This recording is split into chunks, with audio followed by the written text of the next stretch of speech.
Great. Good evening, everyone. My name is Victor Saldana. I am the Chair of Public Safety and Quality of Life for Bronx Community Board 7. The committee agenda is as follows. We'll go over quickly over meeting guidelines, and we'll open it up to our city agencies for any updates applicable to our community from NYPD, FDNY, OEMS, the District Attorney Office, and any other city agency that would join us this evening on the call. On May 20th, 2023, Mayor Adams issued Executive Order 411, extending the state of emergency through June 19, 2023. Accordingly, boards are able to continue to act under the state of emergency section of the Video Conferencing Law, Chapter 56, Part WW. This allows the board to continue remotely. Minutes and video recordings will be made available on our website. If you are calling into the meeting on the conference, the controls are as follows. While joining from the landline or cell or by calling by dial-up number, to hear all available commands, enter ** on your phone, *6 to mute or unmute yourself, *9 to virtually raise your hand. How we will run this meeting is as follows. The code of conduct for the meetings, penalties and actions. Bronx Community Board 7 has the right to remove and ask a member of the public to leave a meeting or block participation of anyone who engages in inappropriate conduct, including but not limited to obscene or offensive images or language, personal attacks, threats, or any other behavior that reasonably impedes the orderly administration of the meeting. Repeated offenses will be reviewed by the board's executive committee or any other assigned committee for a ban of the participant. The amount of time to be objectively determined by the above committees in the event of repeated disruptive behavior. If in-person outbursts or attacks continue, this would be considered disturbing the peace and the authorities should be summoned. Everyone besides the speaker presenter will stay muted throughout the meeting. After each presentation is over, I will inquire if committee members have questions. Committee members will signify that they have questions by pressing the raised hand button on your screen or request to speak through the chat or when the chair opens the floor. Members of the public who have joined through the online link will be able to ask questions and make brief statement on the item after each presentation and after the committee has an opportunity to ask clarifying questions by pressing the raised hand button on your screen or request to speak through the chat or when the chair opens the floor. Only those recognized by the chair of the committee will be allowed to speak during the allotted time. We will stay on topic with the agenda items. Any other items will be acknowledged by the chair and new businesses or addressed at the next meeting, granted there's time and the committee agrees on the topic. Following the questions, discussions, and public comment portion, the committee will begin their discussion after each presentation agenda item and will conclude with the decision to vote on a recommendation. When the agenda is finished, the meetings will be adjourned. If there are any questions related to meeting software or to a process, please use the chat function or raise hand function now to contact the district manager. Right, I'm not seeing any hands up.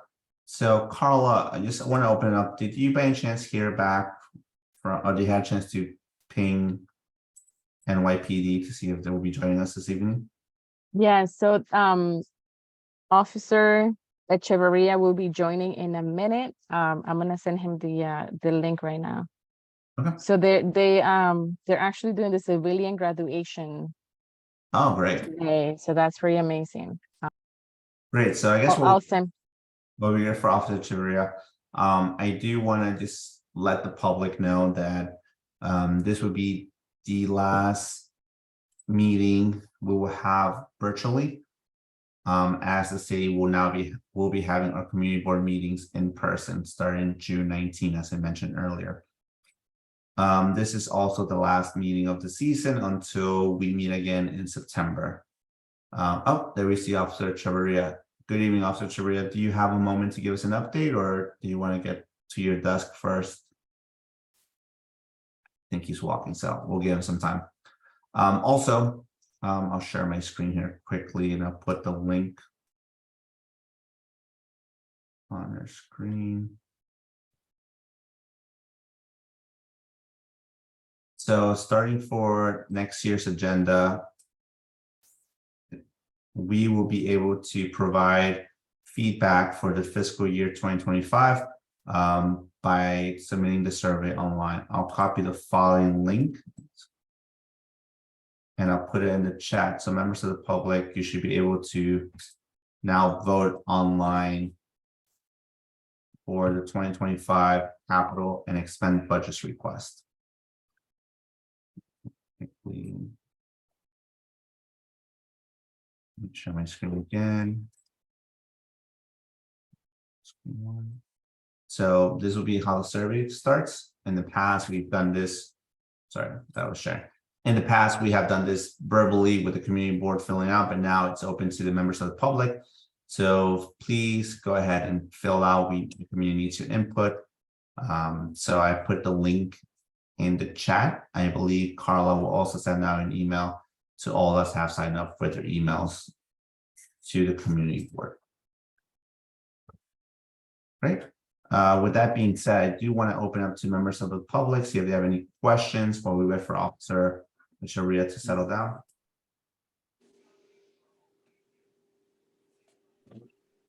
Hey, Victor, you calling me? Hey, yeah. Good evening, Officer. Sorry, so I'm in actually a graduation right now. But I can give you a brief update of what's going on in the 5-2. Right now we're doing well. We haven't taken any major felonies or any shootings recently. One of the things that we have coming up is our open house on the 23rd, open to the community. If I can, I'll try to post that in the chat. We're really trying to get a lot of the kids to come to just meet the officers, meet the different units, but it's also for the adults as well, an opportunity to meet your NCOs, meet your crime prevention officer, domestic violence officers. We'll have different units from mounted unit, K9 unit, multiple units there as well. So if anybody's interested, we'd love to have you. We're also going to have a autism walk on June 16th, Friday at 12 p.m. You know, anybody that has an autistic child or anybody who just has some time to come out and join us, we're going to start at the precinct at 12 o'clock. That flyer I'll send out separately. I don't have it with me right now. The one thing that we did, unfortunately, I had to bring news that our council president, Brenda Caldwell's mother, Sally Caldwell, passed away. So our council meeting will be rescheduled to the following week, Thursday, June 29th, same time. That flyer will also be changed and sent out as well. If anybody has any questions for me, I'm available. Sorry, I don't, like I said, my partner, Officer Capo, is all out today. I'm not sure where Officer Acosta is tonight, but if there's anything that I can help anybody with or answer or follow up with, just let me know. Thank you, Officer Chavarria. So I do see a hand open up. So Loa, it's open up to you to serve the general question or anything for the precinct. I have this question. The last few nights, maybe around 11, 12, when it gets really quiet in the neighborhood, you hear several pops.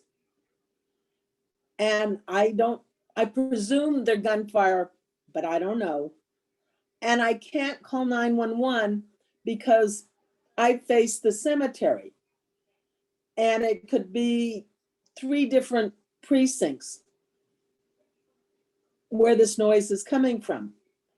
So do you have any suggestions on what I should do? I mean, we want the 911 call, regardless of where it's coming from. We want you to call 911 and say you heard what you heard. Fortunately, fireworks have started already. It's a little early. You know, we're just getting into June, and you're going to hear a lot more popping and a lot of things going on until probably a week after July 4th, when they run out of them and they stop selling them. Again, it's illegal in the city of New York, but it's easily accessible right outside the 5 boroughs. You go to Yonkers, Westchester, and you can pick it up over there. So definitely call 911. Regardless, it doesn't matter what command it is.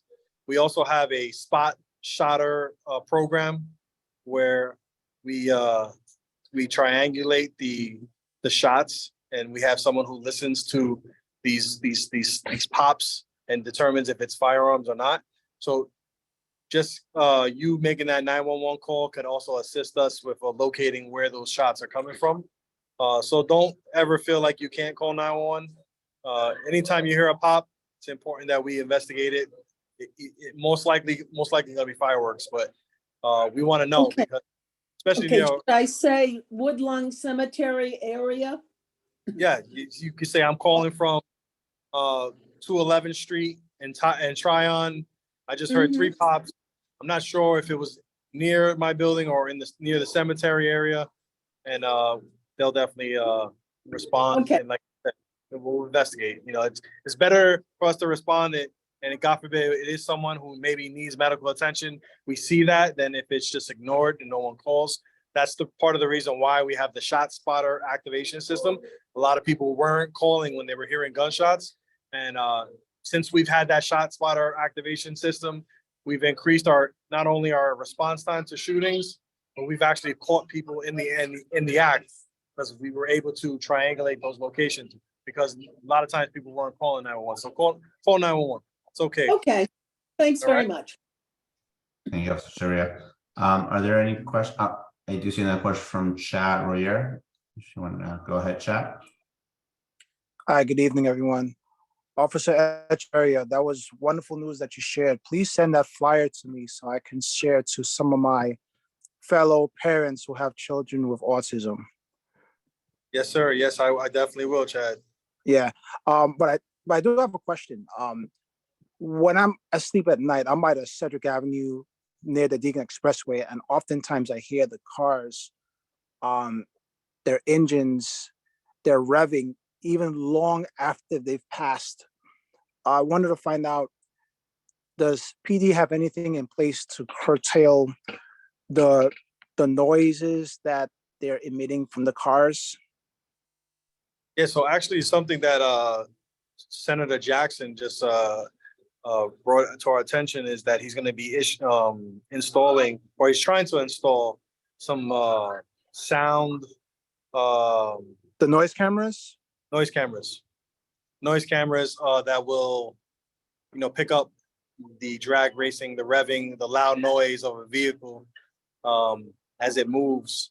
And he asked for certain locations, and Cedric Avenue and Bailey Avenue were some of the locations that we did provide as a precinct suggestion. I don't know. We'd have to touch base with that office to see how soon those things could be installed, but it is something in the works. And it's definitely a concern to many people in the area of Sector A. And then all our recommendations were in Sector A, which covers Senator Jackson's area as well. So if I hear more about it, I'll let you know. In the meantime, I definitely will let our highway safety officers know, and our midnight officers, when most of this drag racing is occurring, that there is some issues with some of these loud vehicles going through there. Maybe we could do some enforcement as well. Okay. If I can make another suggestion, 195th Street between Jerome and Reservoir Avenue, I had mentioned that at times cars would race on that short strip, or they would speed, or they rev their engines. If you could throw that in there. I will. Yeah, definitely. That's not the first time I've heard. I've actually heard it during school dismissals that cars are speeding on that street, which is kind of hard because most people triple park over there when they're picking up the kids. So I find that really dangerous. But okay, I'll definitely add that in the mix. I can see why they would do it there, especially late at night, because it's really no residential on that street. So I can see them, hanging out there and doing things they're not supposed to. So again, we'll put that onto our midnight officers so they can do some enforcement. Got it. Thank you. Thank you. Thank you. So I guess we don't have any other questions. Officer Shreya, thank you so much for being with us this evening. I do want to open to the public, see if there's any other questions you guys have for NYPD. Will we still have Officer Sharia or for community board in general? or any issues that the community board would like to bring up?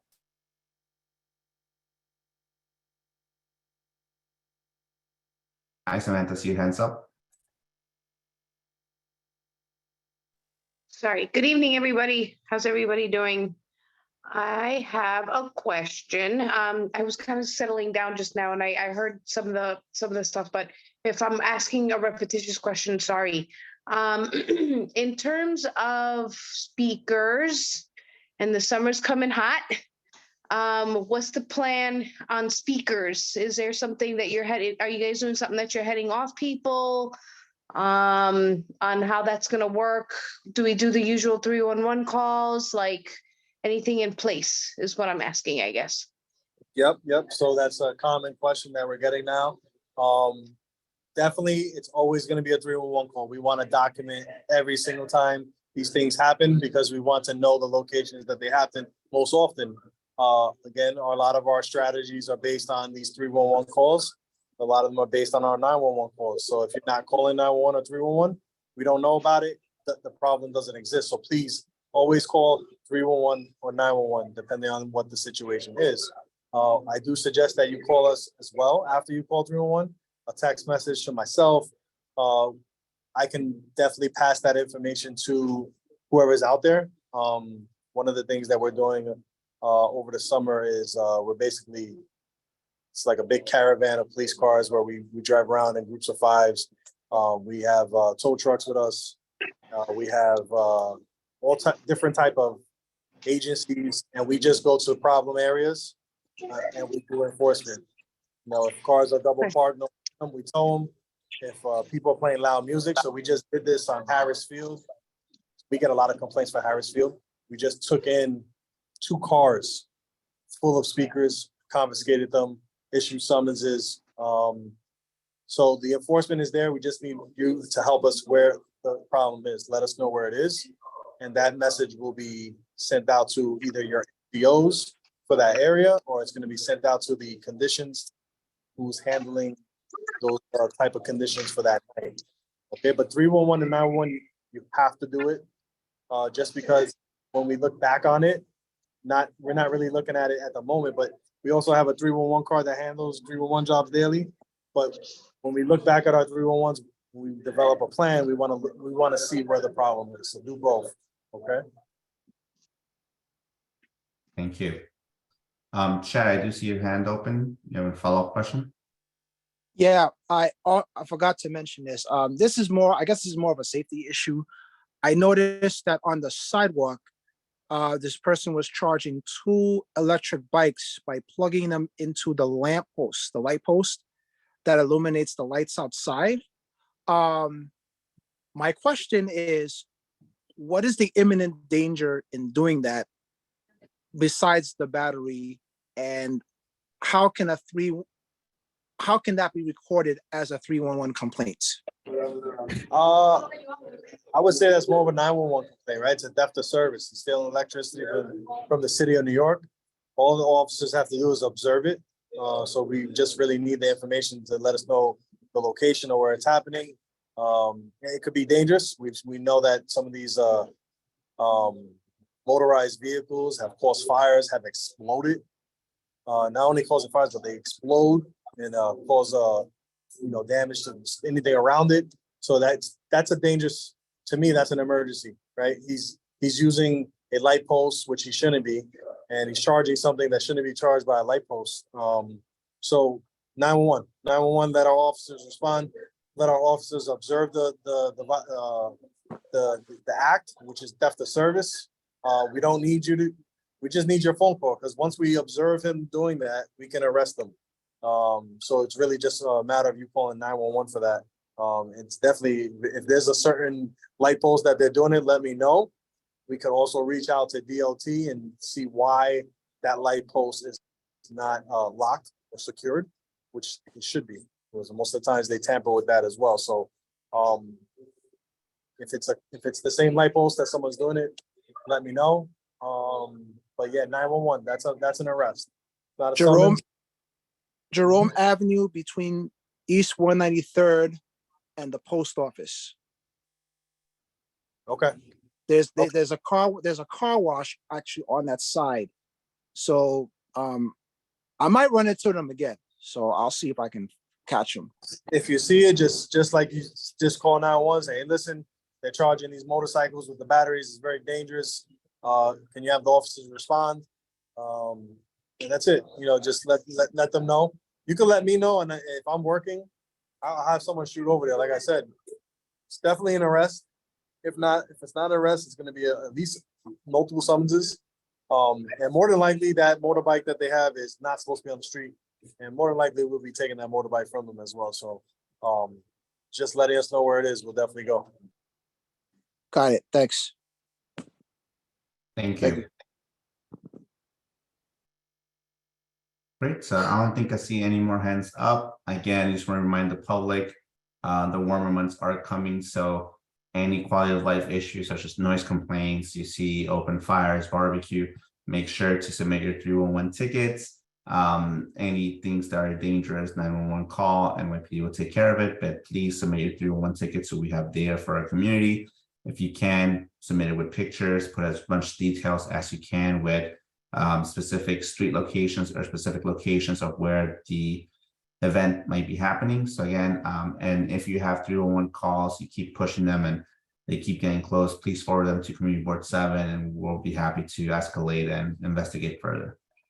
I do see a hand up, so Mr. AJ, the artist, if you want to go ahead and unmute yourself. Hello, sir. Can you hear me? Yes. Yes, I have a question. I know that they say the barbecues aren't allowed on Marshall Loop Parkway, but is there a place to barbecue that's not Van Cortlandt? That's a plantation and slave burial ground. Some of us don't want to barbecue and eat there, but is there a designated place besides that for us to go instead of the Parkway? Thank you. I don't know of many designated places in the 5-2 precinct area. The only ones I know of is Pelham Bay Park, but not in the 5-2 precinct.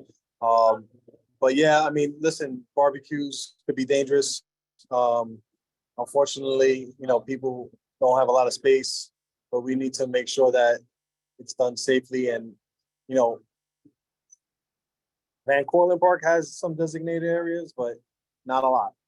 So we're happy to follow up with the Parks Committee. Park- We can get a list of barbecue open spaces and we can send out an email blast if possible, so the public is aware of the dangers of barbecue and that they should be using designated barbecue spaces if possible. Samantha, I see your hand up again. Go ahead. Yeah, I just wanted to piggyback on AJ's question in terms of, you know, the barbecues on Marshall Loop Parkway, because on the south side, there's a lot of them going on. Especially like, you know, once July 4th is gonna hit, they come and they, you know, they'll barbecue. I mean, listen, it'd be nice if they clean up after themselves at the same time. That'd be wonderful, but that doesn't happen. So I guess my question is, there's also loud music going on at the same time, and there's like competing like speakers amongst each other. So I guess, is there a way that, let's say I call 311 on loudspeakers, but somebody will come in and shut it down. But the question is, does the barbecue issue also get addressed there or not? Because I know that's a parks issue, but will PD address that barbecue issue as well? Because how would that work though? If there's the loudspeaker issue and the barbecue issue, like how do both get remedied?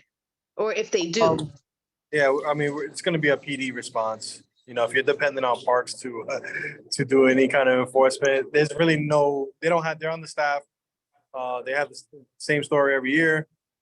They're not really going to do much. We do operations with parks sometimes. So if there is certain days or nights that people do certain things, we can always gather that information and do operations with them. But if it's not an operation, do the 311, give us the call, give the NCOs the text message. Hey, they're on Marshall Parkway and 205, 204 streets on the southbound side. This is what they're doing. Take a picture of it, send it to them. Like I said, we have a conditions team that is going to be going out specifically for these type of things, quality of life issues throughout the summer. We just need the help from you to let us know where those quality of life issues are. And you know, obviously, I don't work 24 hours a day. So if you're texting me at 3 o'clock in the morning, I might not get it. So again, you got to do it through the 311 system, through the 911 system. Text your NCOs, text everyone that you have a number for, let us know. And again, if it's a problem that is consistently there, we'll team up with Parks Department and Captain Sanchez, and we'll do some enforcement with them as an operation as well. Okay. Mhm. Thank you. No problem. Thank you. All right. Thank you, Officer Chavarria. Thank you, Samantha. So with that being said, I know I wanted to give some time just to do some operational items. I'm going to go over attendance. If we don't have any more questions from the public, I'll start off with Samantha Savatsis. Samantha Shabbatz is here. Great, Manjur Chaudhry. I saw him. Manjur Chaudhary present. Great, Lowell Green. Lowell Green is present. Great, Maharani Sevashan.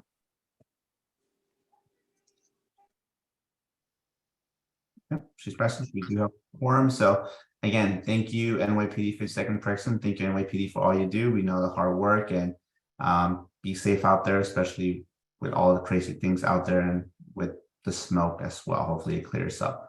Again, to the public, be safe. I know the past few days have been a bit hectic for the city with quality of air. I believe there are some free locations. I don't have them top of my head, but Carla and her website, she should be able to provide the locations of where masks are available if you need masks to be outdoors. And if you don't need to be outdoors, please stay inside. Max in the.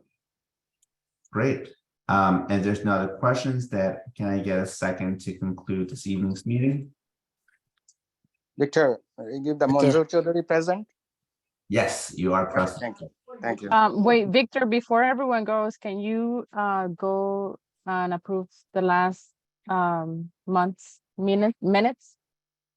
Yes, so I'll open up to committee members, see if there's any questions to previous minutes that were recorded. Nope. Can I get a second to approve? I Samantha seconded. Thank you, Samantha. Great, so I think we're pretty much conclude. Chad, do you have a question? I was gonna share something that someone sent me. It's a website that you can put in a zip code and it gives you an idea of the level of the air quality. I don't know if anyone has seen it. It's airnow.gov. Mhm. I can put it in the chat so anyone can look through it. I typed in a zip code and it shows the varying levels.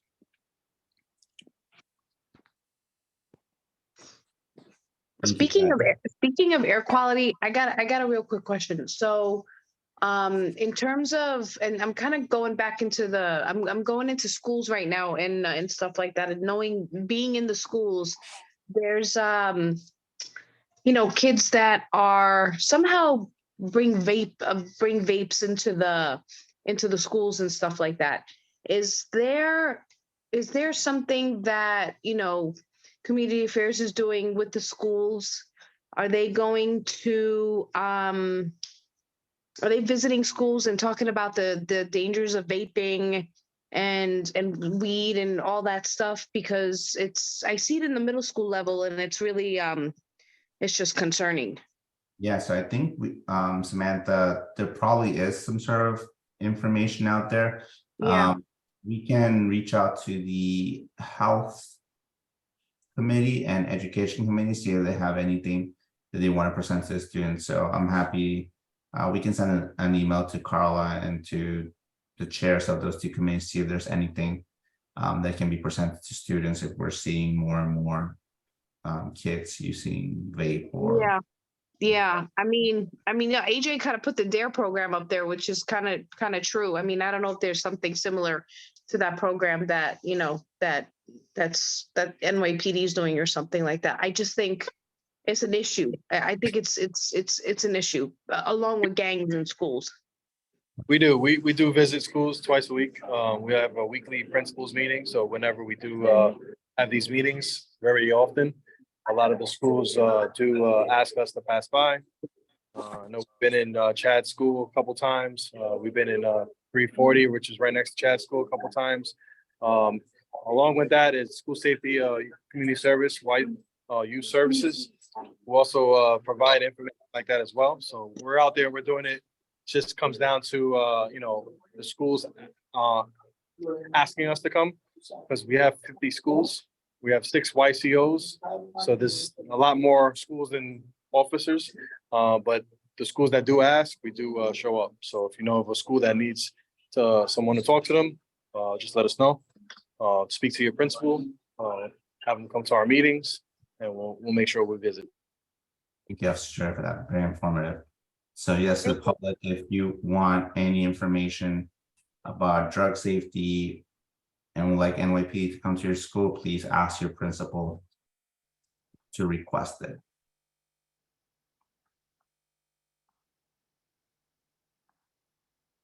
Great. So I know Carly put your email in the chat. So any questions, please forward them to Community Board 7. And again, can I get a second to conclude this evening's meeting? I second it. It's Sam. Thank you, Samantha. Well, everyone, have a great evening. Don't forget those 311 tickets and enjoy your summer.